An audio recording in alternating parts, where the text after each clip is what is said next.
Bismillahirrahmanirrahim. Alhamdulillahilladzi nawwara quluba man syaa min ibadihi fara'al kauna binuri qalbi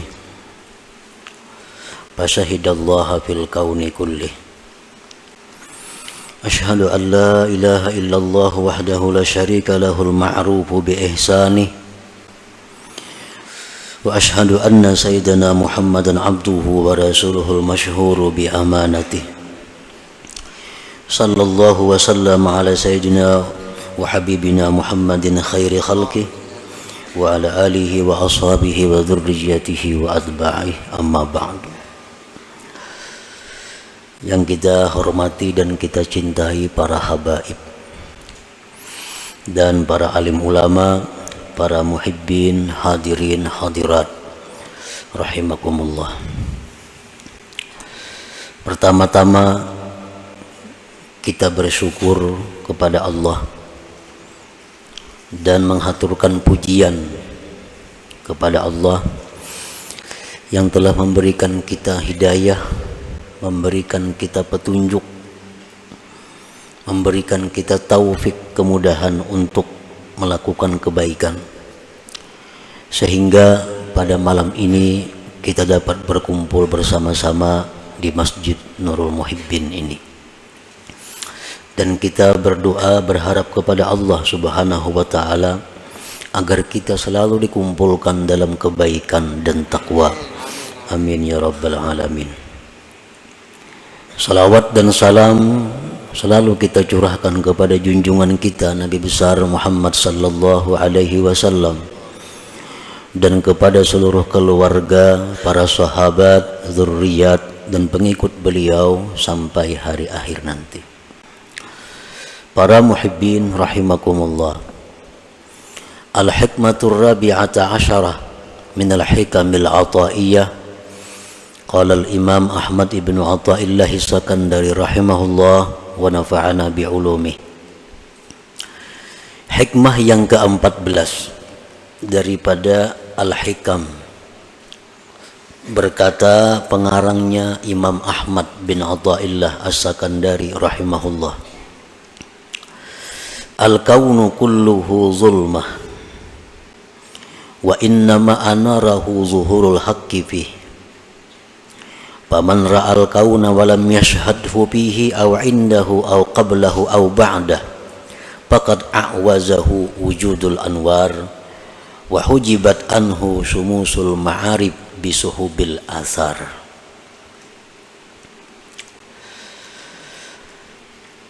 Hikmah yang ke-14 yang terjemahnya atau artinya adalah bermula alam semesta seluruhnya itu gelap gulita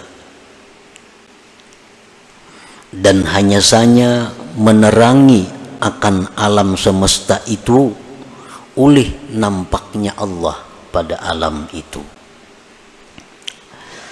Maka barang siapa yang melihat alam semesta ini dan dia tidak memandang kepada Allah pada itu alam atau di sisi alam atau sebelum alam atau sesudah itu alam, maka sungguh luput akan dia adanya cahaya-cahaya dan terdinding daripadanya matahari ma'rifat dengan makhluk yang diumpamakan seperti awan. Para muhibbin rahimakumullah, maka itulah arti atau terjemah daripada hikmah yang ke-14 daripada hikam ini. Adapun tafsirnya atau penjelasannya, bermacam-macam para ulama pendahulu kita yang menerangkan lebih luas tentang pengertian daripada hikmah yang ke-14 tadi. Al-kaunu kulluhu zulmah wa inna ma'anarahu zuhurul haqqi fihi. Kaun itu artinya alam semesta. Alam itu ma siwallah, sesuatu yang selain Allah disebut alam.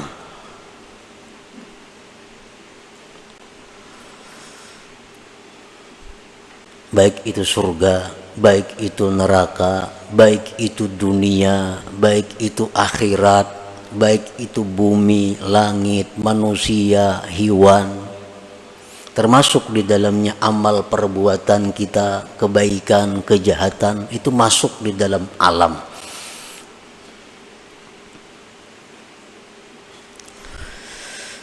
Maka seluruhnya alam tadi zulmah, gelap.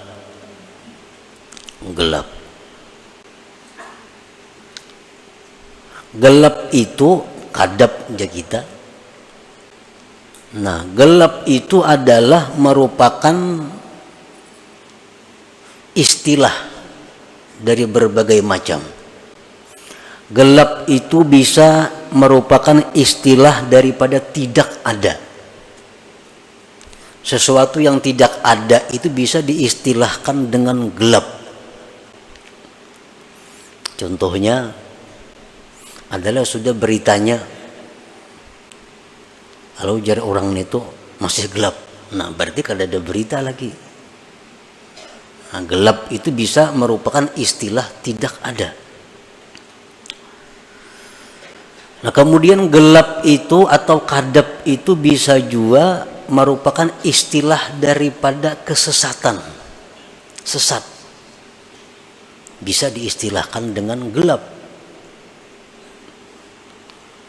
Dan gelap itu bisa juga merupakan satu istilah daripada kejahatan. Nah, kejahatan itu biasa istilahnya gelap. Kata-kata yang dipakai adalah gelap. Nah, jadi alam semesta ini seluruhnya adalah gelap. Gelap itu bisa merupakan istilah daripada tidak ada, bisa istilah sesat, bisa istilah jahat.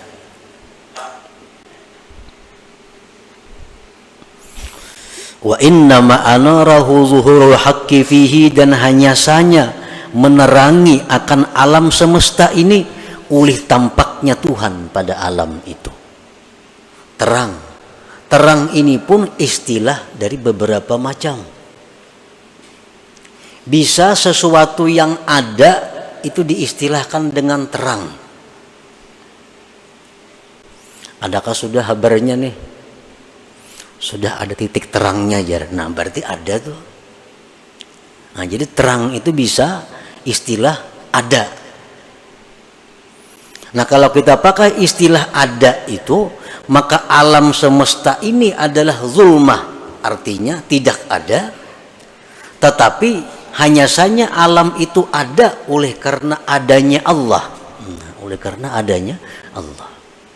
Itu kalau kita pakai istilah gelap itu tiada, terang itu adalah ada.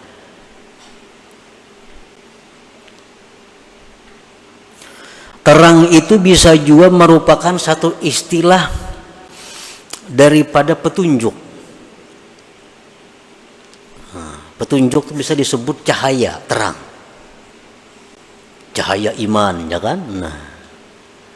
Nah, kalau kita ambil itu, maka pengertiannya adalah bahwa alam semesta itu adalah sesat. Zulmah, gelap artinya sesat. Hanya saja Allah Ta'ala lah yang menunjukkan akan alam itu. Nah, kalau itu terang kita artii dengan petunjuk. Dan terang itu bisa juga artinya kebaikan, kebajikan. Sesuatu yang baik itu bisa disebut dengan cahaya, terang. Nah, kalau itu kita ambil, maka artinya adalah alam semesta itu seluruhnya adalah jahat. Seluruhnya jahat. Kecuali apabila diterangi oleh Allah Subhanahu wa taala, maka alam itu akan menjadi baik. Nah, para muhibbin rahimakumullah.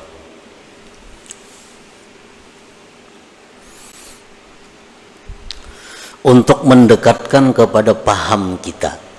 Tadi mungkin terlalu jauh pemahamannya, masih lebar. Nah, untuk mendekatkan kepada paham kita, kita ambil salah satunya. Alam semesta itu kita ambil perbuatan. Jadi kada usah dulu membayangkan alam semesta itu dunia, akhirat, neraka, surga, laut, manusia, kada usah. Cukup kita ambil satu. Alam semesta itu kita ambil adalah perbuatan. Gelap itu kita ambil satu, kejahatan. Terang kita ambil satu, kebaikan. Nah, jadi perbuatan-perbuatan kita manusia itu adalah seluruhnya gelap, jahat, sayyi'ah.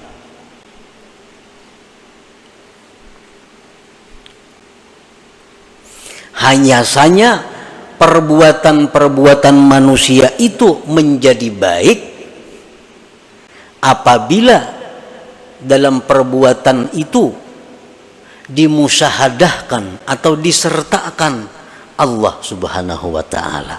Nah, itu.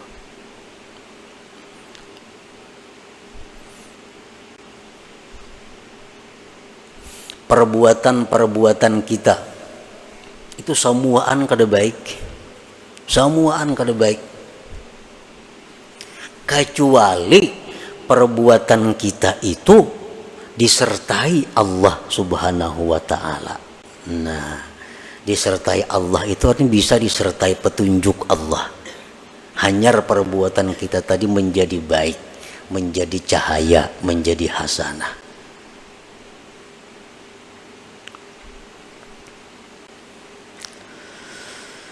Para muhibbin rahimakumullah, bagaimana caranya kita menyertakan Allah dalam setiap perbuatan manusia? Bisa kita menyertakan Allah dalam perbuatan itu sebelum berbuat. Sebelum berbuat kita sudah ingat kepada Allah bahwa kita kada punya daya upaya, kada punya kemampuan. Ini adalah daya upaya dari Allah. Nah, sebelum berbuat. Atau kita menyertakan Allah itu sesudah berbuat. Sesudah kita berbuat, lalu kita menyadari bahwa perbuatan itu adalah merupakan perbuatan Allah Subhanahu wa ta'ala pada hakikatnya. Atau waktu sedang berbuat. Nah, terserah kita, nah mana yang kita ambil yang nyaman. Pokoknya segala perbuatan kita itu supaya ada Allahnya. Sebab bila kada ada Allahnya, maka seluruh perbuatan kita itu zulmah, gelap, artinya adalah jahat.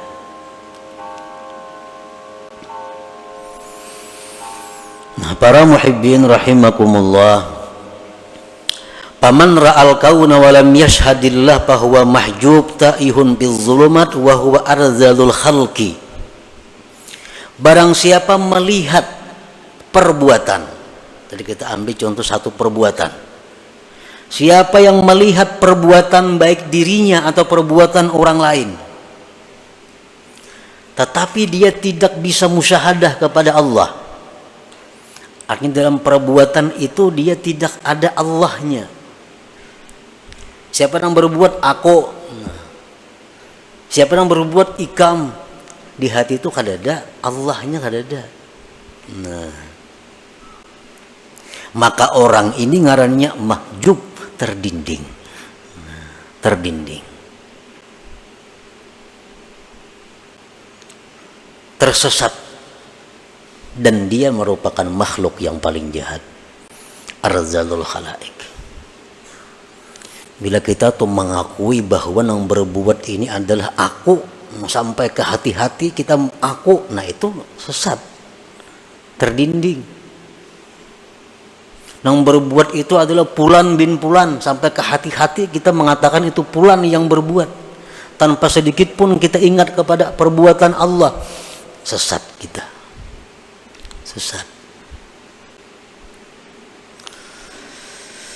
Kenapa dia terdinding itu? Sebabnya lintibahil zahiri suwaril akwan suwaril kauni fi qalbi, karena tertancapnya zahir gambar ini perbuatan di dalam hatinya. Nah, dalam hatinya sudah becap sehingga terdinding daripada mengingat bahwa perbuatan itu adalah perbuatan Allah Subhanahu wa taala pada hakikatnya. Kan kita sudah mengitikadkan bahwa la haula wala quwata illa billah. Nah, kalau kita mengatakan bahwa itu perbuatan kita sampai ke dalam hati-hati, kita mengatakan itu perbuatan kita, nah itu kita berarti terdinding. Nah, apabila kita ini orang yang terdinding, kita orang yang sesat, fatta'atu minhu sayyi'ah, amal taat yang kita lakukan itu menjadi kejahatan. Kalau kita ini orang yang terdinding, amal taat yang kita perbuat itu kejahatan. Kalau amal jahat bang, sudah maginnya kejahatan lagi.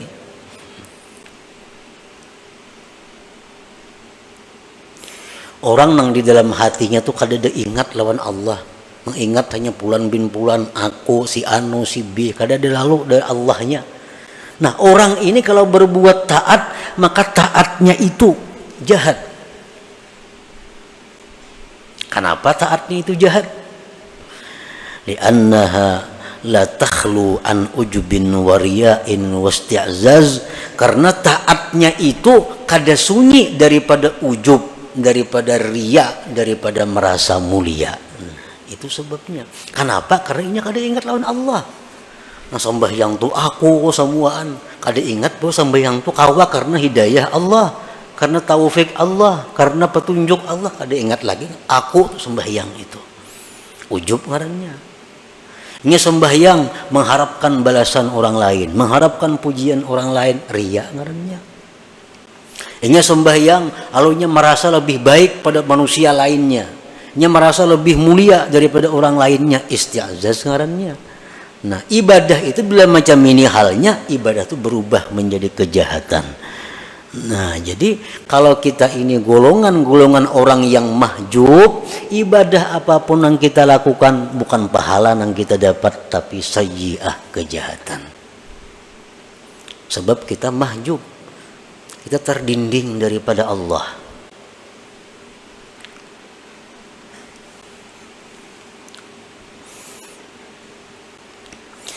Wa amma man ra'al kauna wa yashhadu Allah ta'ala fahuwa mukasyafun munawwarul basirah para al kauna kullahu nura.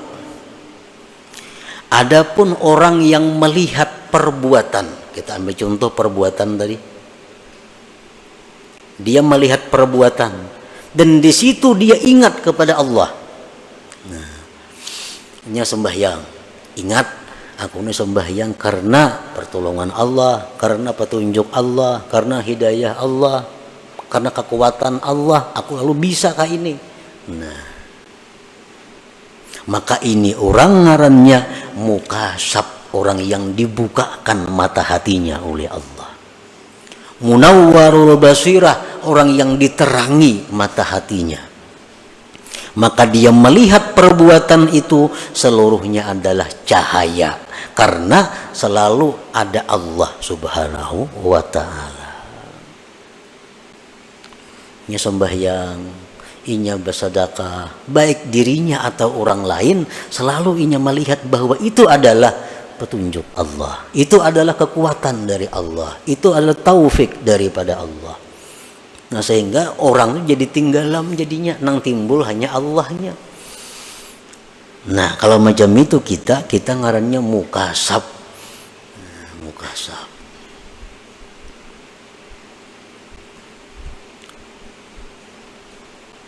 Munawwar, nang diterangi mata hatinya.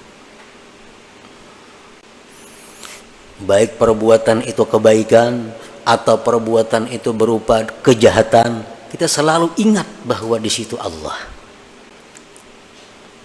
Kawalah orang berbuat kejahatan, maka dikehendaki Allah kada kawa. Nah, jadi setiap kali apa yang kita lihat berperbuatan itu, selalu ingat kita kepada Allah. Ada orang datang menyari-nyari lawan kita, bahwa ada orang datang mencela lawan kita, ada orang datang memuji kepada kita, ada orang datang menyanjung kepada kita. Nang kita lihat itu adalah samuaan itu adalah dari Allah. Nah, jadi amun kita gembira, kita kada gembira lawan orang itu. Amun kita sarik, kita kada sarik lawan orang itu, karena orang itu kada daya upaya. Kita mengatakan orang itu sarik, ini sariknya dari Allah. Allah memberinya kekuatan, memberinya kemampuan sehingga ia sarik lawan aku. Pada hakikatnya berarti Allah yang menegur aku, Allah yang sarik lawan aku. Nah, ini macam ini hanya orang yang mukasab, orang yang dibuka mata hatinya. Kadang mau ada dendam, kadang mau ada dengki. Kenapa? Karena ini mata hatinya terbuka. Nang mau dendam tuh orang nang lupa lawan Allah. Ada orang sarik lawan inya tuh maksudnya sarik lawan inya. Kada ingat ini tuh kawa sarik karena Allah, kada kawa ingat. Nah, pal maksiatu minhu hasanah, maka kejahatan maksiat dari orang yang mukasab ini itu kebaikan. Apalagi kebaikan.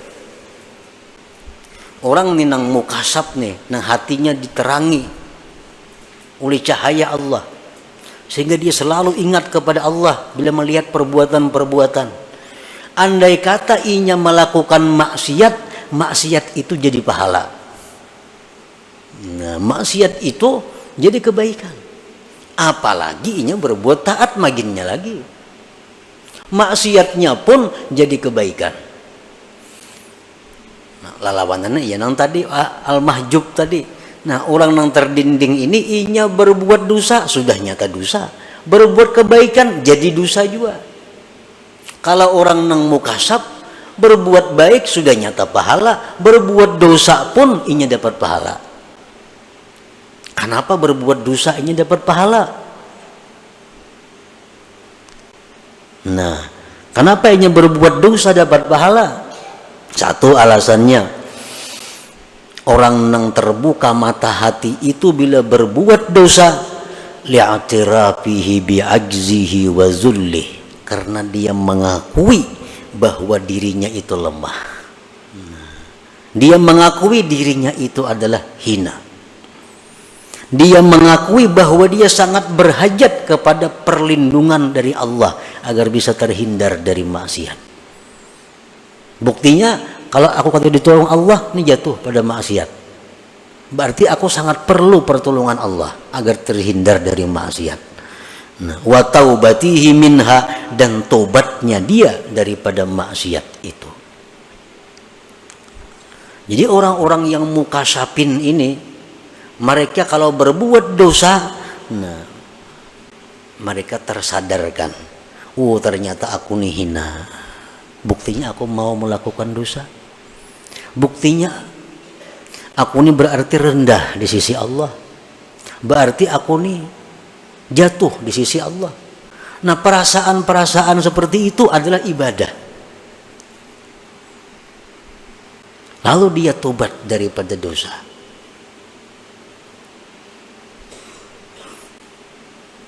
Banyak orang yang masuk surga karena dosa. Banyak orang masuk neraka karena kebaikan. Masuk neraka karena kebaikan, dengan kebaikan itu dia merasa dirinya paling mulia. Dengan kebaikan dia merasa orang lain hina. Akhirnya kebaikan itu mengantar dia masuk neraka. Dia melakukan dosa, lalu dia merasa hina daripada orang lain. Dia merasa rendah daripada orang lain. Akhirnya dia kembali kepada Allah minta ampun. Nah, dosanya itulah yang mengantar dia ke surga. Jadi orang-orang yang dibuka Allah mata hatinya, yang selalu ingat kepada Allah, walaupun yang diperbuatnya dosanya jadi pahala.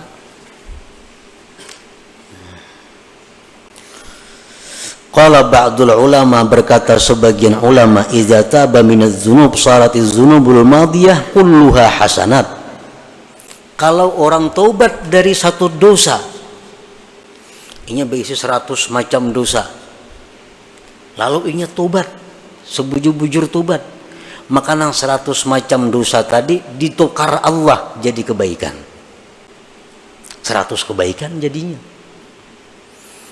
Nah, itulah yang dimaksud dengan firman Allah Ta'ala, faulaika yubaddilullah sayyiatihim hasanat wa kana Allah ghafurur rahimah. Mereka itulah yang Allah gantikan dosa-dosa mereka itu kebaikan. Orang ini macam-macam dosa, pokoknya ribuan dosa nang digawinya. Satu harinya tobat, sebenar-benar tobat. Nang 1000 dosa itu berubah menjadi 1000 kebaikan. Nah, jadi orang-orang yang munawwarul qalbi, orang-orang yang selalu ingat kepada Allah, walaupun dia berbuat dosa, maka dosa mereka itu menjadi kebaikan bagi mereka karena hal-hal yang tersebut tadi. Nah, para muhibbin rahimakumullah, jadi itu merupakan salah satu daripada pemahaman daripada hikmah yang ke-14 ini. Nah, kemudian yang perlu kita ambil adalah bagaimana caranya agar kita bisa masuk menjadi orang yang mukasab ini. Jangan jadi orang yang mahjub nih. Karena kalau kita masuk orang yang terdinding ini, ibadah apapun yang kita lakukan kada ada faedahnya. Kenapa? Karena disertai ujub, disertai riya, disertai merasa mulia, disertai yang kada baik. Jadi mesti kita jangan berada dalam golongan itu. Kita mesti masuk dalam orang-orang yang mukasab, yang munawwar, yang diberi cahaya. Para ulama suluk mengatakan ada 3 hal untuk bisa kita mendapatkan kasbillah, keterbukaan hati dari Allah itu. 3 hal ini, 1 pemantang, 2 ubat nang digawi, yang ketiga lingkungan. Nah, pertama az-zuhdu bid dunya. Hendak masuk dalam golongan orang-orang nang tadi, nang kedua nih, nang diberi cahaya hatinya tuh, hendak masuk ke situ, syaratnya pertama dahulu mengurangi urusan-urusan duniawi. Selama kita masih berpikir hendak menambah kekayaan, kada kawa. Tetap kita berada di gulungan mahjub itu. Nang ada mesti dikurangi. Misalnya asalnya usaha berapa macam, dikurangi supaya ada ruang di dalam hati untuk menerima cahaya Allah. Karena hati ini sudah penuh dengan urusan dunia. Cahaya Allah kalau kau masuk, nah dikurangi supaya bisa masuk. Nang kayak butol tuh hibak awal kita tambah banyu, kada kawa lagi, walaupun nang masuk nih habang hijau kada kawa, sudah hibak nih tuh. Ini butol nih hibak sudah sampai di atas banyu. Andaknya banyu habang tak keluar juga ini. Timun kita kurangi, nak kawa masuk.